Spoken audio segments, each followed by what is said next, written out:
Reduction jechuun maal jechuudha? Oxidation jechuun maal jechuudha? Oxidation jechuun oxidation is atom or element is gain its electron,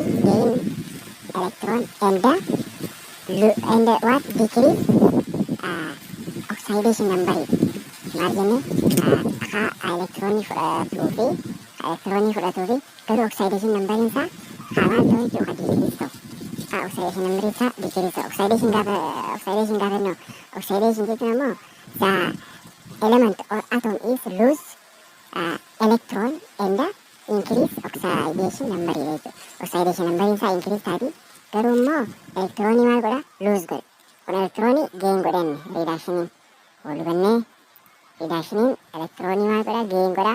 Kakanaatoo lose godha. Electronii lose godha. Oxidation number garuu oxidation number isaa increase godha. Kakanaatoo decrease.